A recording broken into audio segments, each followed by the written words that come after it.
Good afternoon, everyone. This is a bit of a special today. Obviously, we've been going live during the COVID crisis. We're doing that again at 3 o'clock this afternoon, as promised. But we've actually got a guest lined up for you today. Neil Edwards is the CEO of the Builders Conference, which is a market intelligence organisation that analyses new contract awards in construction.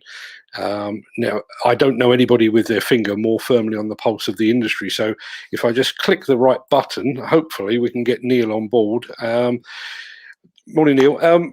Obviously, what's going on in the... good afternoon. Yeah, my apologies. I don't know what day of the week it is, if I'm being completely honest. You and I generally speak at the end of every month as part of our business briefing and your sort of monthly commentary on the industry.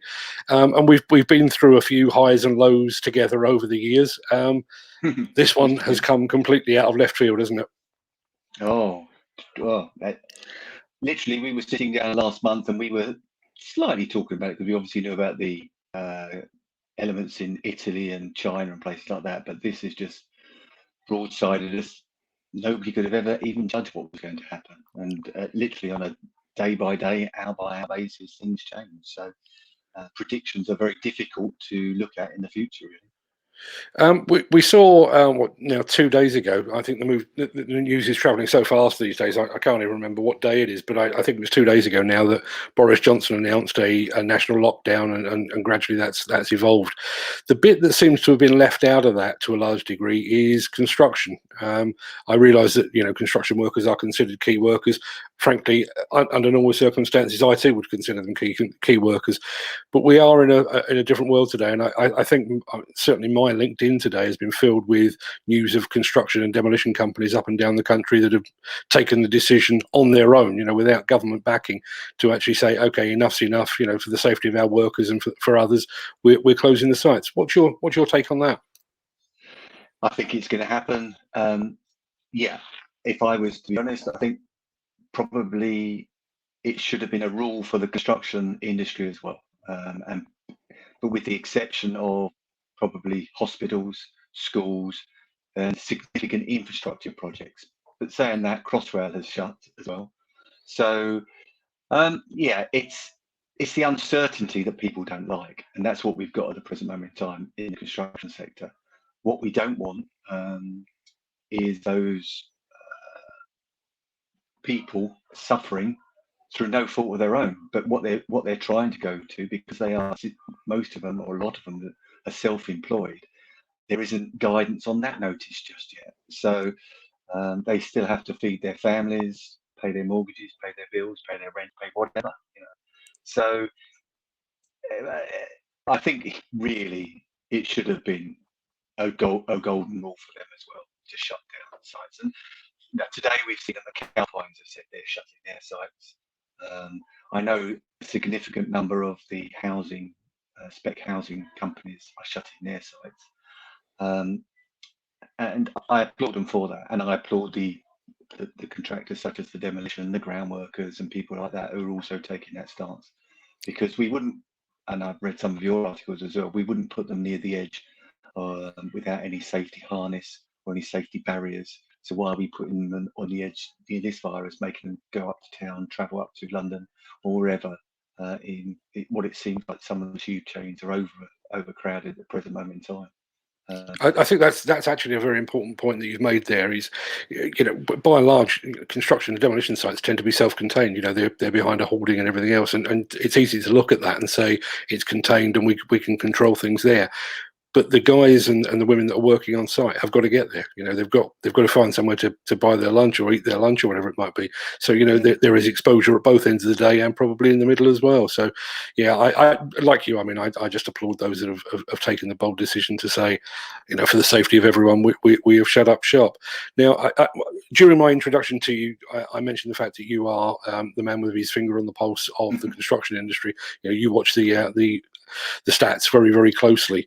Have the stats been impacted yet? Have we actually seen that as yet, or is it going to take a week or two for that to filter through?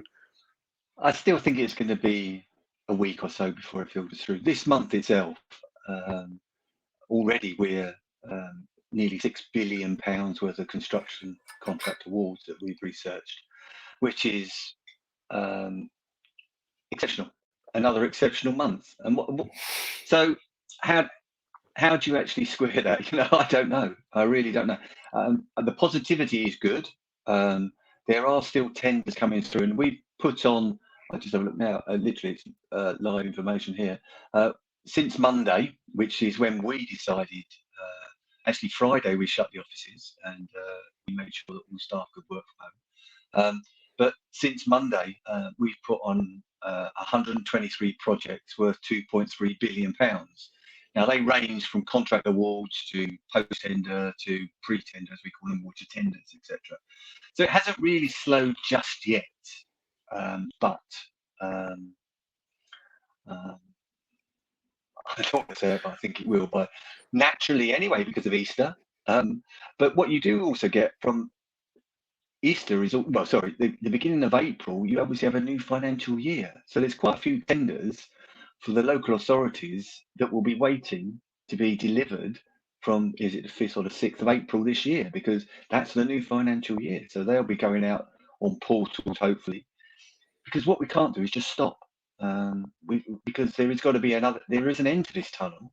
And if we just stop, to actually reenact everything or get everything going at the end of it, it's going to take longer. So we do need to somehow keep the processes going so we can press the button and let it go.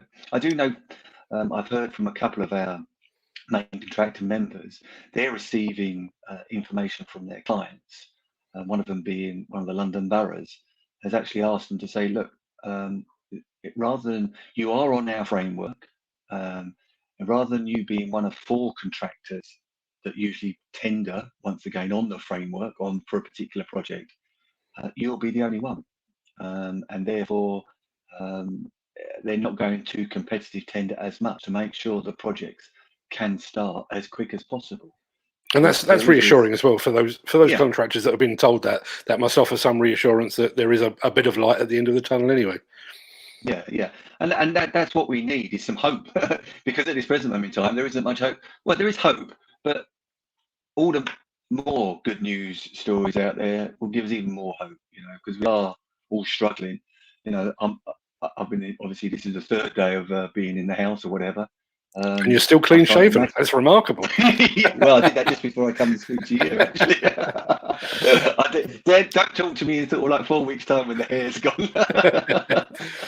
I mean, one of the things that you and I discuss quite regularly during our monthly get-togethers is the fact that there is a lag between the contract award and the actual sort of shovel going in the ground.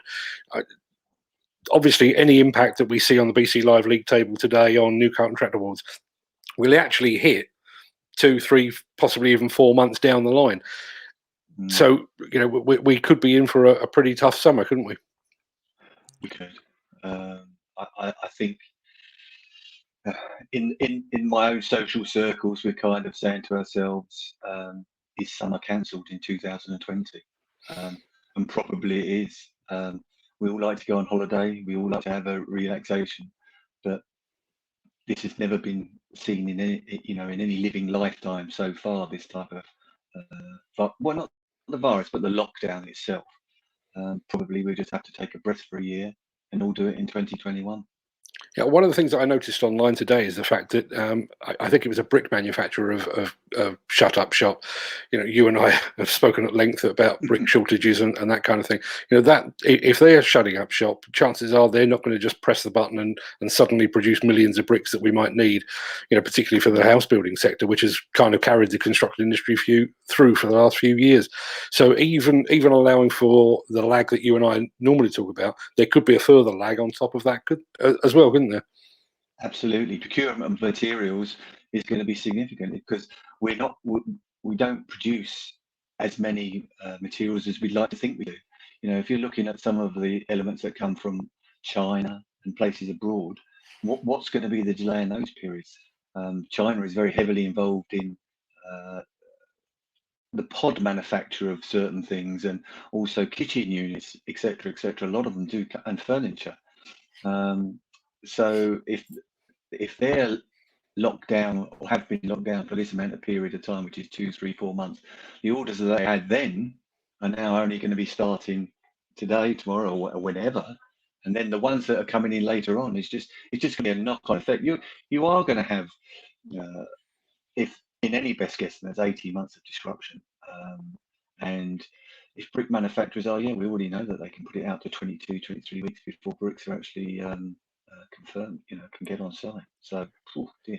In some ways, I mean, it's interesting that you mentioned holidays and that sort of thing. I think there's a good analogy to draw there. When you get a backlog of flights, it's not a case of we've got a backlog of flights, but starting today, that backlog is gone. You've then got to catch up. The people that couldn't travel yesterday are going to travel today or tomorrow. And I think the brick manufacturers and the other suppliers as well will be exactly the same. Just had a comment come in from Andy Bullock. Be like the last recession where bricks had to be imported. Let's get British manufacturing back in full swing once the virus is killed. If I didn't have headphones on, Andy, I would be taking my hat off to you right now. I think that's absolutely true. And I do feel for. I feel for everyone in this. When you're looking at, I've been speaking to a couple of equipment operators and that sort of thing recently, and they are among the first to suffer, I think, because they are sort of at the bottom of the ladder, and their future is not their own. It's been taken out of their hands. So I echo what Andy's just said. The quicker that we can get the equipment manufacturers, the product manufacturers, the material suppliers back on stream, the better. It was interesting. I was speaking to a couple of guys from the American demolition industry yesterday, and although I think the Americans are possibly lagging behind us in terms of the COVID outbreak, my feeling after that conversation was the fact that they are perhaps ahead of us on what I would term preparedness. They're already looking at what do we do beyond this outbreak? How can we hit the ground running again? And as much as I think our politicians, I can't believe I'm going to say this, I think they're doing a pretty good job in a very difficult circumstance at the moment. Yeah. I'm not sure they're looking quite far enough ahead at the moment. And perhaps they need to be. No, I don't disagree with that. I think we all need to look ahead. But if we're really honest, I kind of think we've made the industry what it is ourselves, haven't we? We've made it our own animal. Probably we should have been thinking about more in-house production. But unfortunately, construction, as I've said to you many times, construction hasn't been sexy to the actual young people coming through, and we haven't sold ourselves. Some to the young people, to apprenticeships, to just the school people or universities. We've kind of said, well, yes, it is a bit dirty, it is a bit cold sometimes, and everything else. But we don't tell them, but you can earn fantastic money at the end of the day, and that's what a lot of people are driven by. It's fantastic and fantastic careers. That's what we haven't done good enough, and probably that's why we've got some of the situations like in brick manufacturers where we haven't kept them going. When we're trying to build, 250,000 units of houses a year. Wow, think of the bricks and everything else that we're going to still need for that, and if we're stopping that, oh dear, we're now just putting a complete pause for 3 months on our house building, etc., etc. And so all that is going to sort of like crunch it up again, isn't it? Yeah, I mean, we're still producing people. Well, we are, yeah, and we'll continue to do so. I'm not sure how you do that from 6 feet apart, but I think we will. No, well, I think one of the things a baby boom in December, I think, isn't it? Not in this house, there won't be, but one of the things that struck me about this, and I don't think there's ever a good time for a global pandemic, but perish the thought. But one of the things that struck me here is the fact that in some ways the timing of this is just that little bit off. I think if this had happened in maybe 5 or even 10 years' time, we would have offsite construction and autonomous construction and remote controlled machines and that kind of thing. Yes. One of the big things that's come out of all of this is the fact that you can't do construction from home. Actually, yes. There are large parts of it you can, if only we'd have bitten the bullet maybe a little bit sooner and pressed the button on that sort of technology, You and me speak on a monthly basis, don't we? And how often do I chirp on about the fact that we are one of the worst industries for embracing technology, whether it be just the simple online side of things, let alone looking at things on site and doing them, as you say, remote controlled machinery, or actually doing things in a factory environment under controlled conditions and then sending it out to site, prefabricating a lot more. Yeah, probably this has come a bit far, but it will shake the industry and say to it, because a lot of things will be learned in this period of time, whether it be 1 month, 2 months, 3 months, and that people say, well, why are we going back to the old days? Why don't we look forward? So there is never a good time, but it has a benefit.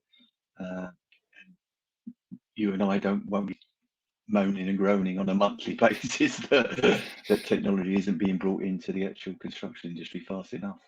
No, absolutely. I mean, looking ahead, and I'm not going to hold you to this, and if you decide not to answer, I fully understand. What do you think is going to be the likely economic impact of what we're seeing now? Do we just write off 2020 and hope for the best in 2021? Yeah. Quick and simple answer, yeah. I'm looking at the information behind on my screens here, etc. Yeah, today we've actually entered 36 projects onto the screen, onto our database that are live projects, real projects, and they've been confirmed. We would normally want to see something like 45 to 50, so we are already seeing a decrease from there. With the lag in it all, yeah, I think 2020 we should have. I think it was George Osborne who said it, wasn't it? Sort of like fix the roof while the sun is shining. It wasn't really. We should have been held in the reserve for something like this. I don't know. I really do hope that all the measures that were spoken about in in the budget only a few weeks ago are still maintained even after this huge amount of money that we'll be spending to just keep us afloat as the UK. Because the worry is, for me, is the fact that the economics will be absolutely dire, and they'll say, well, we can't do that now, we can't do this now, and we can't do that now. So, it will be the world will have to suffer this. We'll all have to have this type of World Bank that we'll be owing huge amounts of money to. But it will be all of us. Not fortunate. It is a world problem. It isn't a UK problem. It is a world problem. And so hopefully 2021 will see a bright dawn, really. One of the things that keep preparing. Yeah, well, one of the things that strikes me with all of this is, and I guess that's partly due to the rise of social media, is I think we're all very, very aware of those that are showing compassion and care, not just for employees, but for other companies and other individuals and that kind of thing. But we're also very, very aware of those that perhaps aren't. My feeling, and it is just a personal feeling, is that we will remember that. We will remember those that, that leapt to the help of the NHS or helped their fellow contractors or, maintained their workforce in one way or another. But we will remember those that are, in the nicest possible way, leeching off the industry when it's down and on its knees. Yeah, I think social media will play a part in that, and we've already seen that today or yesterday with certain elements of the world regarding a specialist sports wear company or seller of. I'm not going to has some similar initials, I think, doesn't it? But it's so disappointing, and I think we all have to become a bit more compassionate, and these times aren't going to be easy for the likes of yourself as well. You're a self-employed man that's trying to make a business and everything else. We've got to look at those sort of people, because unless we get that true information out, and it's like my organisation, it gives you true information. If we start to lose that, the transparency of the world, and have it there, the facts actually given to you, then wow, the new world's going to be very, very difficult. Yeah, absolutely. Incidentally, how are you going to work out the fake news and the real news? No, indeed. I mean, funnily enough, going back to the technology point, Neil Crawford here on the comments has just commented, it took some firms long enough to adopt quick hitches. Absolutely, Neil. We're way behind hardware in compared to many other countries. I think he's absolutely right. Yeah, we are. It is that point you make of fixing the roof while the sun's shining. Yeah. It's very, very hard to talk about investment at the moment when we're all wondering where the next pound note's coming from. But that's kind of where we are, isn't it? I don't want to gloat, and you know the journey I've been on over the last 2 years with my technology. We've spent huge amounts of money, over £250,000, to go forward and everything else, because we saw that was going to be the new venture. And here we are speaking, yourself, you've embraced the technology. You've got drone side of the business and everything else. So you've adapted. But some of these big boys, and not even some of the big boys, some of the smaller boys, the SMEs, just have been living day to day, and thought technology was not an essential. Well, it is an essential. You can't be King Canute in all of this. No, absolutely. Just to conclude, because I know you've probably got afternoon TV or something to watch right now. Yeah, of course, Homes Under the Hammers, just calling me. But one of in truth, one of the real reasons I wanted to get you on, aside from the fact that you're a friend and you know the business, is the fact that as I said, and I said it jokingly, but you have got your finger on the pulse. The information, once all this blows over, and even during it going on, information is probably more vital than at any time ever. So given all of that, given the investment you've made, where do people find out more? Where can they find the latest true facts rather than the fake news that's doing the rounds on social media? Right, okay.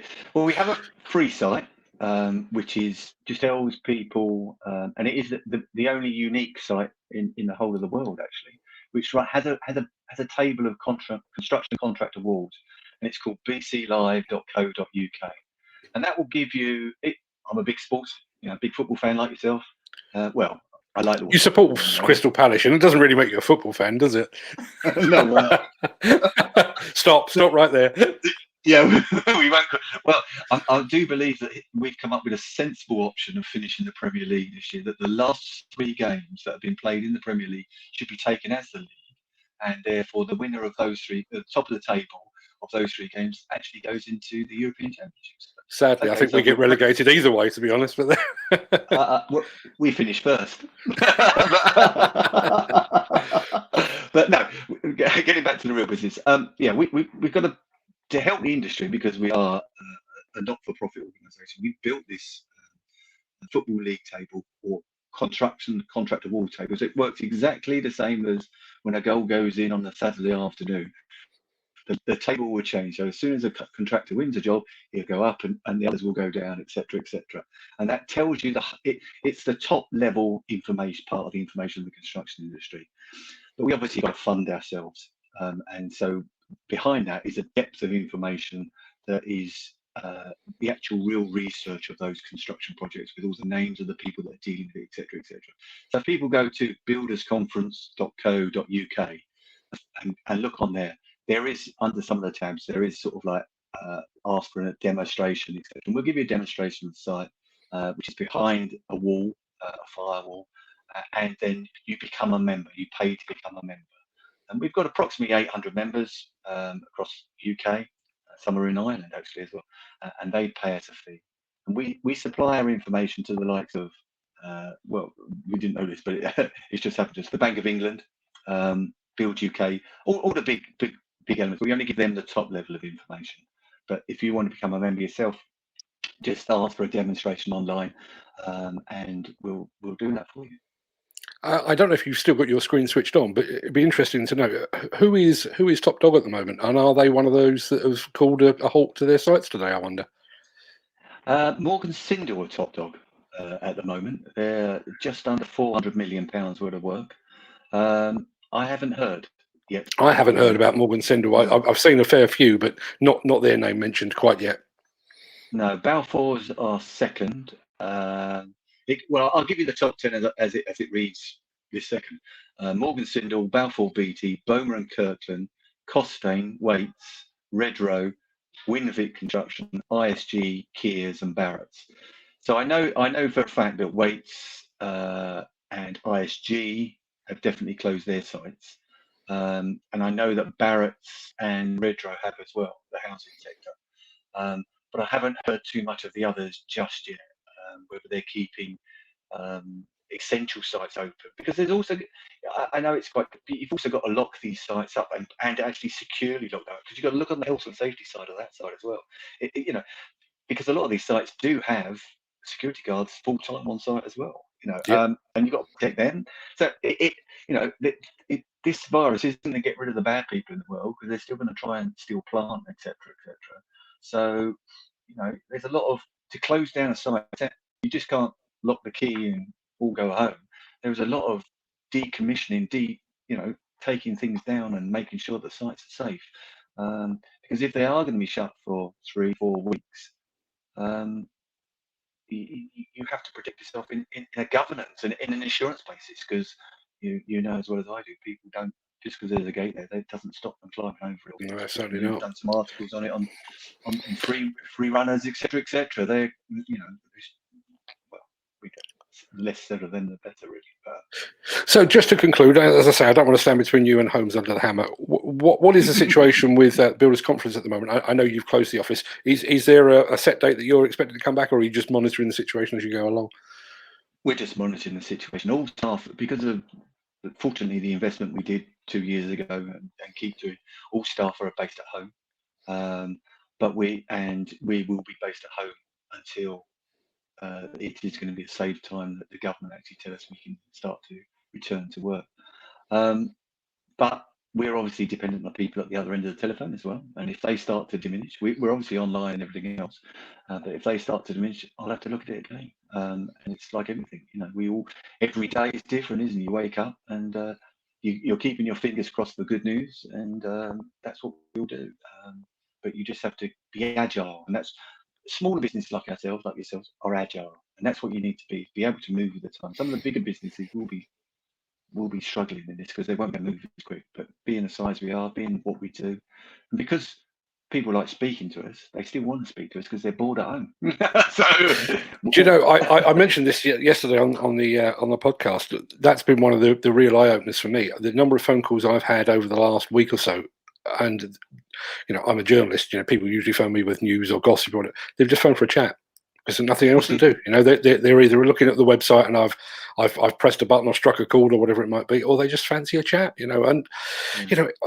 I keep trying to find positives in all of this. That's what I'm looking at. Hopefully, that's really the reason that we started this live stream is that's how we're going to keep people informed. And the technology let us down a little bit yesterday, but it seems to have held up today, much to my surprise. So it's all good. It's working this end very well. So you can now see behind me that I've got on this side, the hungry caterpillar in the. Even though I've got no children, obviously my wife likes the hungry caterpillar. Your wife likes the hungry caterpillar, or is that? Yeah, it's her favourite book. Fair enough. And that monkey's actually called Eddie. My nickname's Eddie, so there you go. So that's fair why enough. That's up there. Neil, look, it's been great speaking to you as always. One of these days, at some point, hopefully we'll be sat together having a cup of coffee, perhaps. Hopefully sooner rather than later. I never ever finish the conversations with you in this way, but I'm going to do it this time. Stay safe. Look after your family and look after yourself. And you. I'll speak to you Keep soon. safe. Cheers. Okay, keep safe. Bye.